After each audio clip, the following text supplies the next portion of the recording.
Good morning, everybody. Today we will begin our first lecture in the study of the course entitled Programming Methodology and Data Structures. You will observe from the title that there are two aspects. One is called Programming Methodology and the other is Data Structures. But these two issues are quite integrated in nature and they go hand in hand in solving any problem for which a computer program is required to be developed. Now, the core issue in all these aspects which require both programming methodology and data structuring lies at one point. The first point is that you are given a problem, and given this problem, you are to solve it efficiently. So the issue at hand in most tasks of computer science is the issue of problem solving.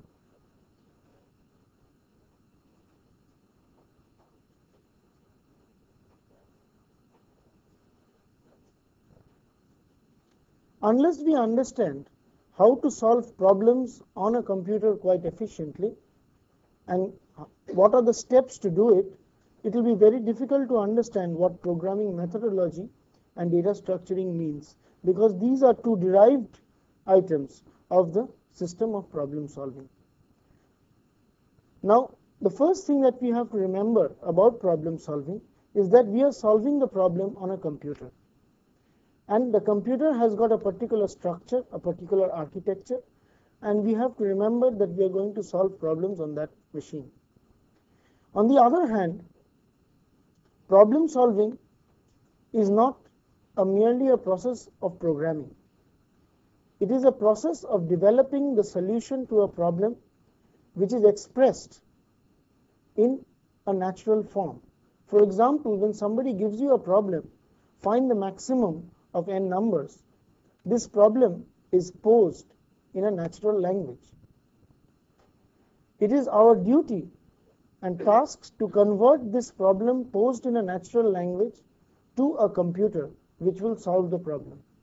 If we had technology which could understand natural language itself, then we would not require this series of tasks of programming, or the concept of programming methodology and data structures would have been automated already.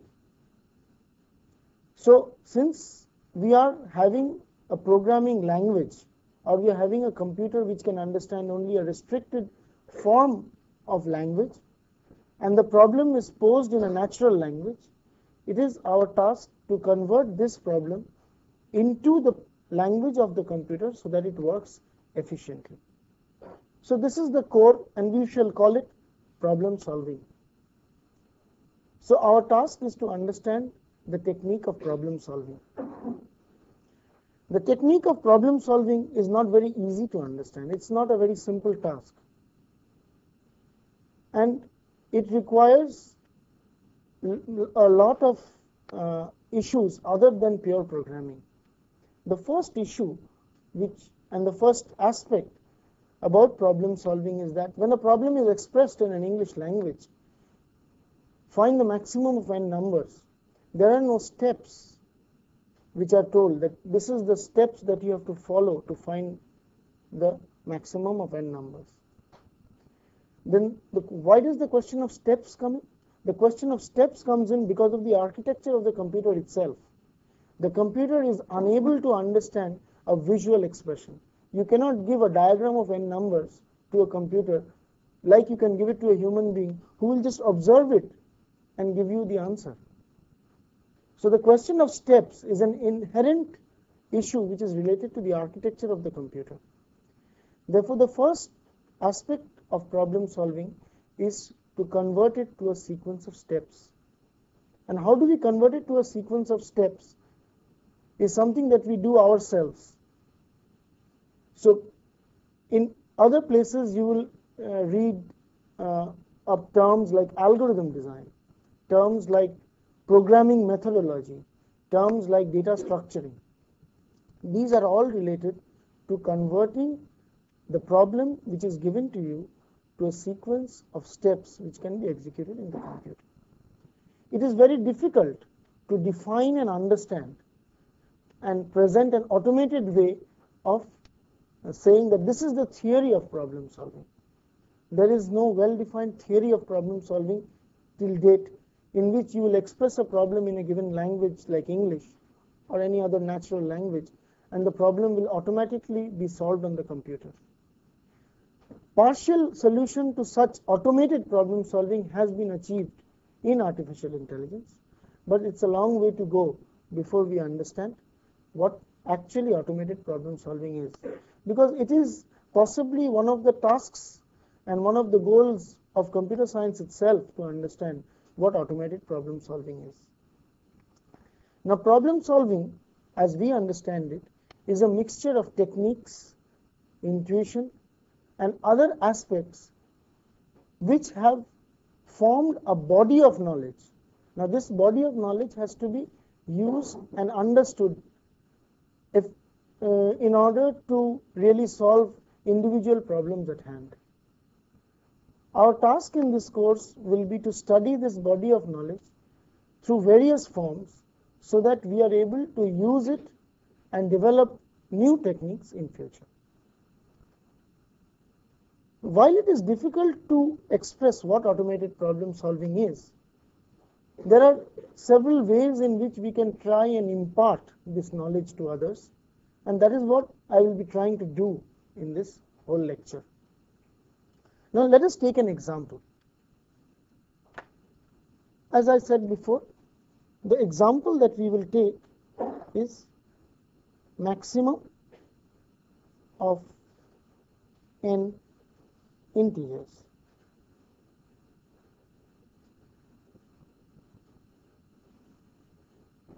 Now, all of us would initially, those who have got programming experience, would immediately come up with a solution which looks like this. You will say, read n, and then you will read the n numbers, and in an iterative loop, you would find the maximum. And that's what you would do in something like this. Read the first number,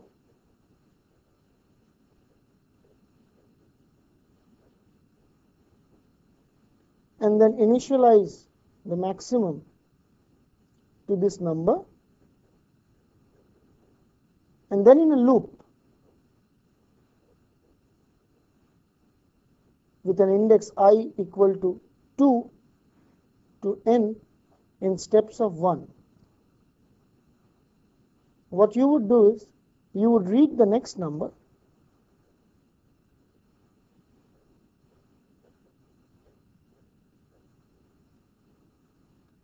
and then you would compare. If this number is greater than the maximum, which is temporarily stored here, you would update the maximum to this number. This is what most of us who have written some programs in any language before would initially do. That is, you would say that if max is less than number, this loop starts from here and continues till a certain point. And if max is less than number, you would say max is equal to number. And this loop would continue from 2 to n because the first number has already been read. And at the end of the loop, you would just print the value of max. But this is not what I mean by problem solving. This is a solution expressed in a language which has got, that is, we have converted to a sequence of steps. But given this problem, we have converted to this sequence of steps because all of us knew how to do it exactly. Given a new problem, how would you tackle it? Or given, if this problem were given to a person for the first time, how would that person tackle it? So for that, we need to develop certain thinking skills. It's not a question of whether you know it. It is a question, it is a style of thinking. It is a style of thinking which we call problem decomposition. And that's what I'll try and explain by this example today. And we will go on to more complicated examples and see step by step how solutions to problems can be efficiently achieved. For example, let us have let us take a deeper look at how we solved this problem. If you take it from a mathematical or a diagrammatic point of view, you were given n numbers, T1, T2, T3, and so on, Tn.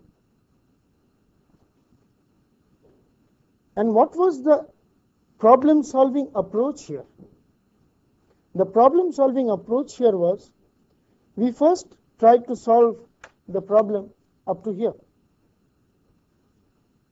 and said that if this was the only problem that was to be solved, this is the value of the maximum, which we did here.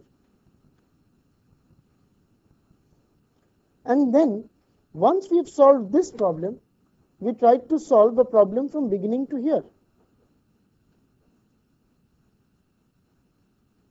And then once we've solved this problem, we tried to solve the problem up to here. That is, at any point of time, we have already solved a problem in this loop up to Ti. That is, at Ti, we have a solution of the problem in the value max. And this is the sequence of steps that we have followed. We have partially solved the problem, and then we continue to solve the problem more and more till we reach the end of the unsolved portions of the problem. This is a technique known as problem decomposition. This is a very simple problem, and decomposition here is quite trivial in some sense. But there are other aspects. Once you understand that this problem has been decomposed in this way, you will immediately start thinking that this problem could have been decomposed in other ways as well. How? For example,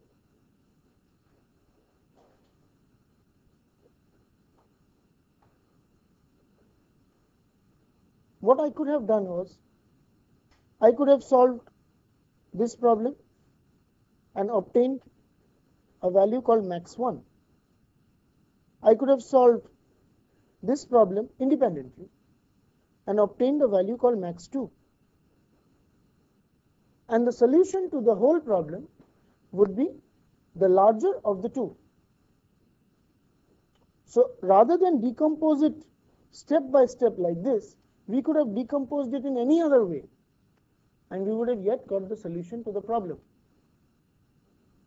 That is, we could have said that to solve the maximum of n numbers, what you do is, you form, initially let L be all the n numbers, T1 to Tn. You break it up into two sets, split into two disjoint, non-empty,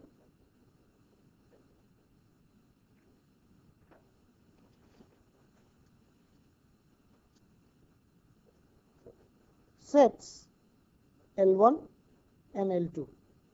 These two sets would be disjoint and non-empty. Each would be non-empty and it would be disjoint.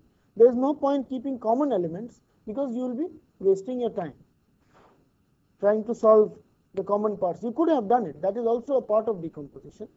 But here it is unnecessary at this point and useless to decompose it. And then you do max1 is here, sorry, this is L. Max1 is max of L1, max2 is max of L2, and then if max1 is greater than max2, then max is equal to max1, else max is equal to max2. And you can return or you can print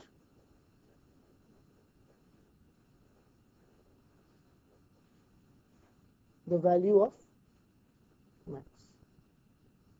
This is not a program, but this is just an intuitive decomposition which says that given a set of elements, split it up in any two parts. Split it up into any two parts, solve these two subproblems, and then from the solutions to the two subproblems, obtain the solution to the original problem. Now you will see that the program that we had written here is a special case of this general decomposition.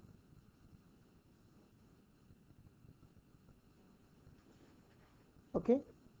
So when you solve a problem, the first part which comes in problem solving is what I would term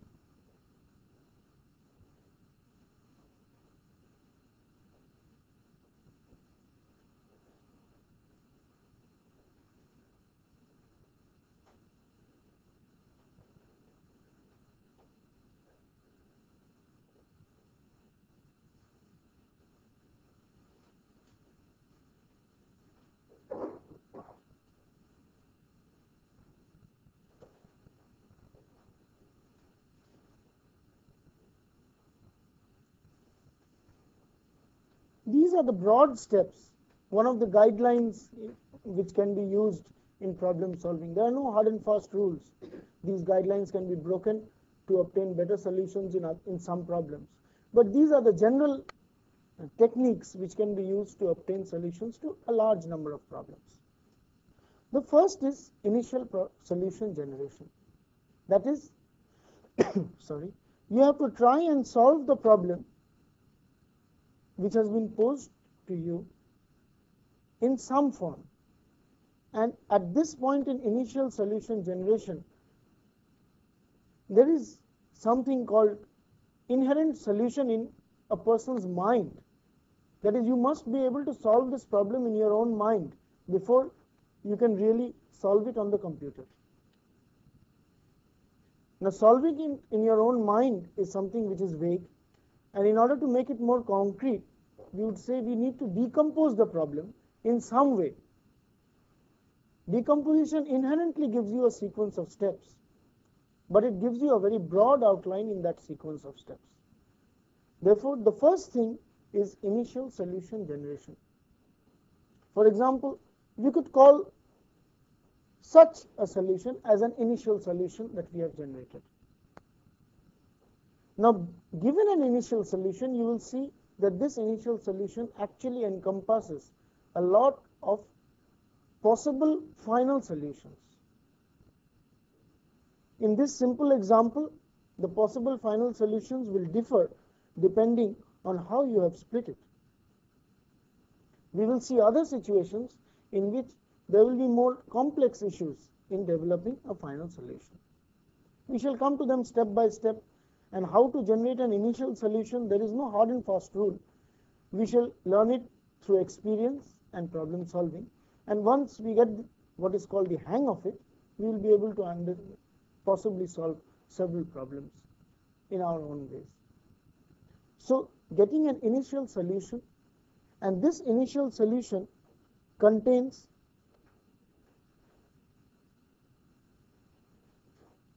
a set of actual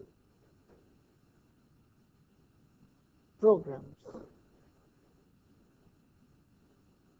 These are not programs, we can call it potential programs.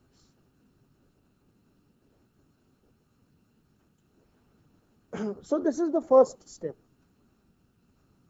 The second step is called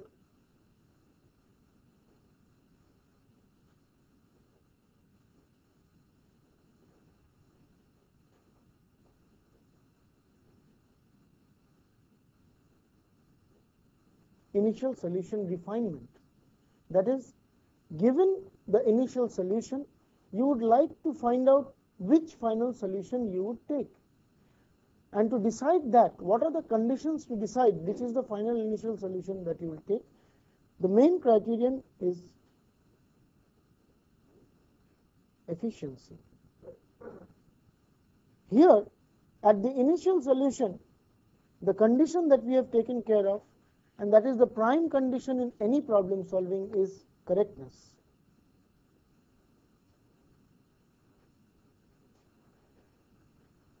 The initial solution must be correct. It must be able to generate a correct answer to a problem. Those solutions which do not generate correct answers are absolutely useless. Therefore, the issue of correctness is tested and is validated at this step first. And whenever we do a refinement, we will try to maintain this correctness. And the main issue in refinement is efficiency. Efficiency means two things. One is time efficiency,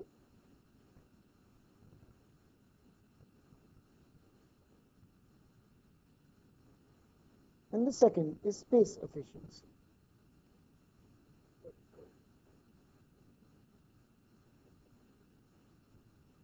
We have to try and make sure that our programs run as fast as possible.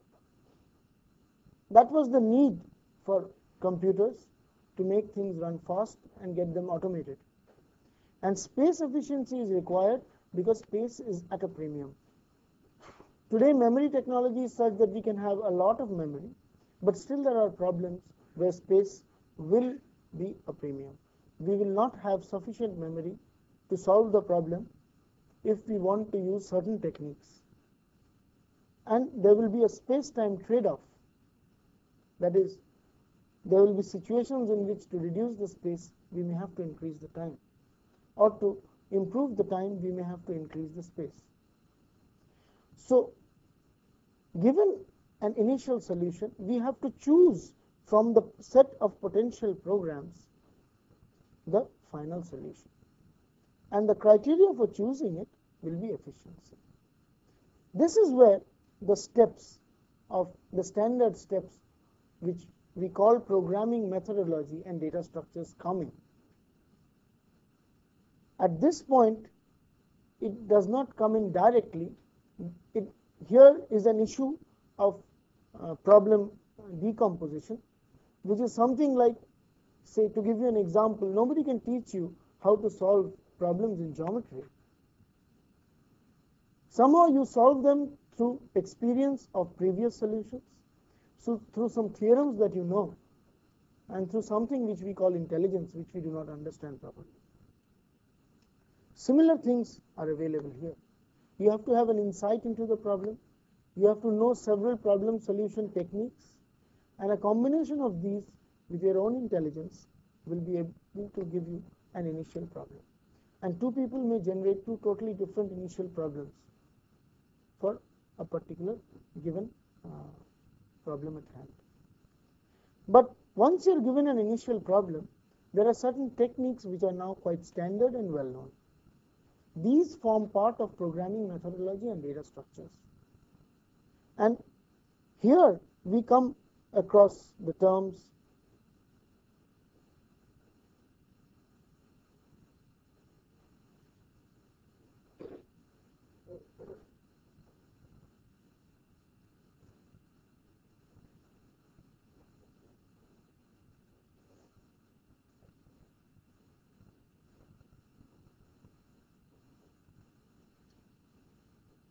the design of the algorithm, that is the selection of the exact sequence of steps from the set of potential programs or solutions, and the organization of your data, whether, for example, here we looked at it as a set.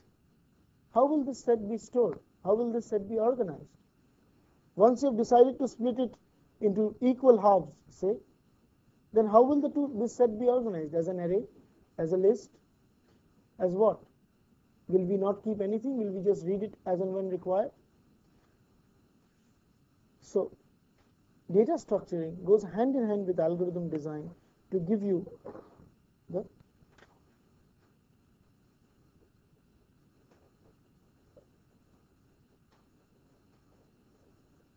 the final solution. So we've got the final solution, which we termed as the most efficient that we could design, from this initial solution. Now comes the step of programming. Given this final solution, which we have expressed in some sequence of steps, in some language of our own, some people call it pseudocode, some people call it flowcharts, whatever you call it. Now we are to write a program, and when we come to write a program, we come across a vehicle language. So this has to be converted to a program.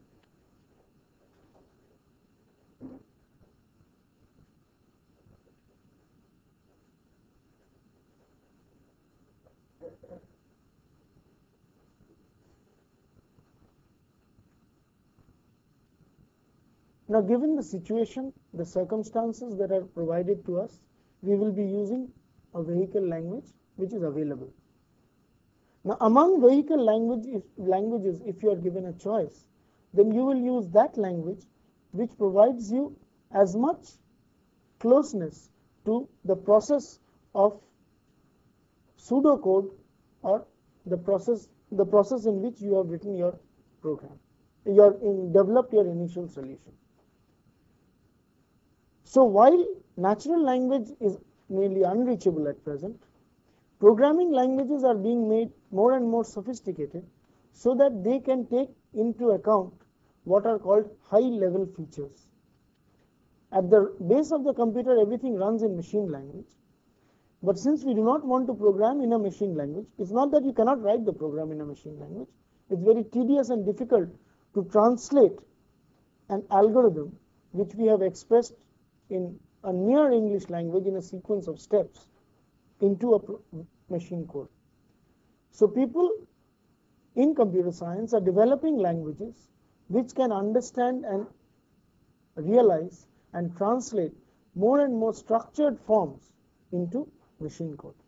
Such languages are, as you all know, are called high-level languages. And these high-level languages require several features which makes it quite useful for writing out our programs. And these features are related to data structuring, algorithm design, especially problem decomposition. So some of these languages, which are high-level languages, provide features for data structuring.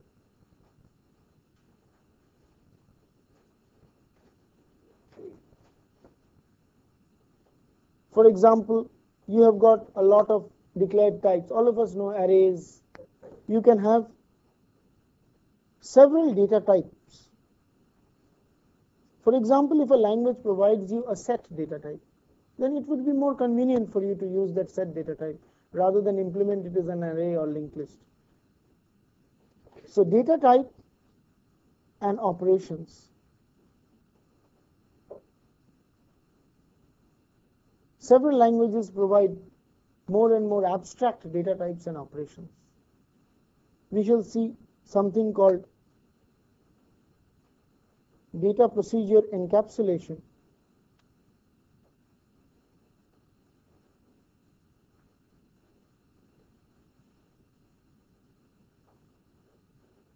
Which is another data structuring technique which is provided by certain languages, especially the object-oriented languages. And related to algorithm design,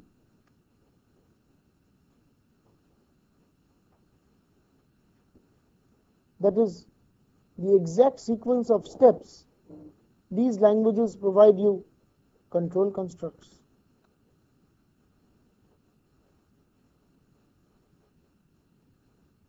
If, then, else, for, while, all of us know that. And for decomposition, you have got functions. You can decompose a problem into several functions. And among these functions, there is a very special type of function which is required, for which a language may or may not have it. Look at this. This function calls itself. This function calls itself. This when a function calls itself, we call this idea, we call such functions recursive functions. Recursion will play a very big role in problem decomposition, because when you decompose a problem into sub-problems, you would like to solve the sub-problems using the same technique that you would solve the original problem. So recursive functions, programs like Fortran do not provide recursive functions, whereas others do provide, like C, Pascal do provide recursive functions. So if a vehicle language does provide recursive functions, then it makes it easier for the programmer to write programs. And finally, we have the concept of dynamic data structuring,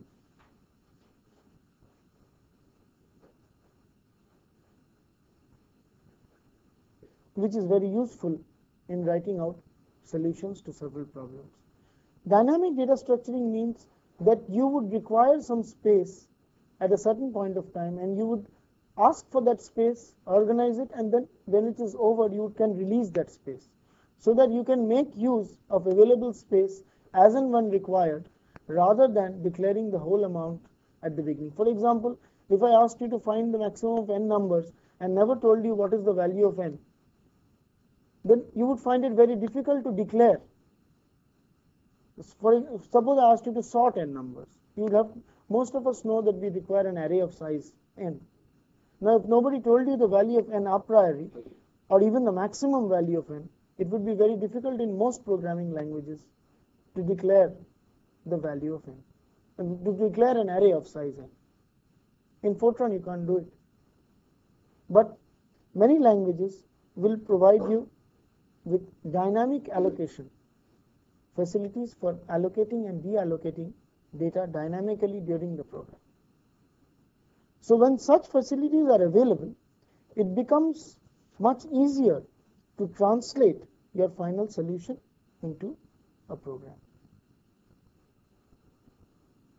So first we need to know what this vehicle language provides and how it can be used automatically in problem solving. And then we will see how to solve problems using such a vehicle language. In this course, our vehicle language will be the language C. And what we will do during our study here is that we will study C, the features of the language C, as well as the steps in problem solving, hand in hand, and solve several example problems one after another, and also learn C as we go about solving it. The objective of this course is not merely to learn C, and not merely to write down data structures in C. The objective of this course is to understand what programming methodology also means, and what data structuring means, and how they go hand in hand in solving problems. So that will be the objective of this course. Initially, we will start with learning a bit of C language and seeing what constructs are available in C language, because unless the vehicle language is known to us, it will be very difficult to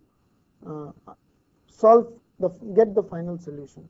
Because starting from here, if you cannot end up here, if you end up in between anywhere, it does not mean much, because it is our task to write out the final program. And even from translation from a solution to a final program may take some effort depending on the language which is available to us. And the language C has to be studied because it does provide several interesting features which can be automatically used from our final solution. That is, our final solution itself can be expressed in a high level, which has got a reasonable one-to-one correspondence with the language C in many situations. Therefore, our study of C will also be a study of problem solving in some sense. Therefore, the objective is to understand what problem solving is. The language C will be a vehicle by which we will understand it, and the issues which we will require to understand are what is problem decomposition and what is meant by initial solution refinement. That is what this course will be about, and that is what we shall study from the next class onwards. Thank you.